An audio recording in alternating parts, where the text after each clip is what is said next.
Sa mga nagtatanong kung saan nga nag-spend ng first year anniversary ang Econin, sa Palawan El Nido pala nag-short vacation ang dalawa.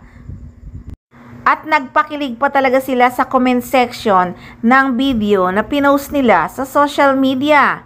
Ani ni Eco, 1 year and 1 day with this one. May sunflower pa at mga emoji. Hay, nako.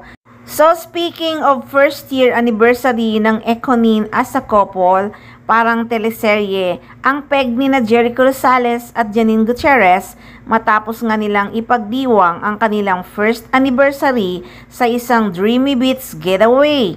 Sa Instagram nga post ni Eco, makikitang sweet ang dalawa habang magkahawak kamay na naglalakad sa buhanginan. Nakapaha pa nga si Jericho Rosales. Sabay pa silang nanood ng sunset at nagtampisaw sa malinaw na dagat. At alam nyo ba guys, talagang agaw pansin din ang kaseksihan ni Janine sa suot niyang red two-piece bikini. Habang chill vibe naman si Eco sa black shorts at shades. Bukod dito ay nag-enjoy pang dalawa sa boating adventure. 1 year and 1 day with this one, sweet caption ni Jericho Rosales sa kanyang post. Hindi naman nagpahuli si Janine at agad nag-reply, "Haha, Baba, the best time with you. Happy anniversary and I love you." Kaya talagang sobrang kilig ang mga fans. Matatandaan nung April lang ay inamin ni Jericho Rosales na boyfriend nga siya ni Janine Gutierrez. Tribute to Gutierrez grandmother Perita Corrales when he declared, "I'm Janine's boyfriend." Doon pa lang ay kinilig na ang mga fans at talaga namang nag-trending yon at pinag-usapan sila ng madlang people. The couple romance blossomed in 2024 while filming Lavender Fields, where they portrayed a married couple.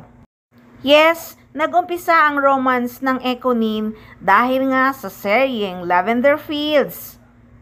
So tapos na nga ang pakilig na paayuda ng Econin. Trabaho naman ngayon ang inaatupag ni Jericho Rosales. Grabe, diba? Sobrang sipag niya sa pagpopromote pero may time pa siya sa pag-celebrate ng first year anniversary nila ni Janine Gutierrez. Kakilig talaga, diba?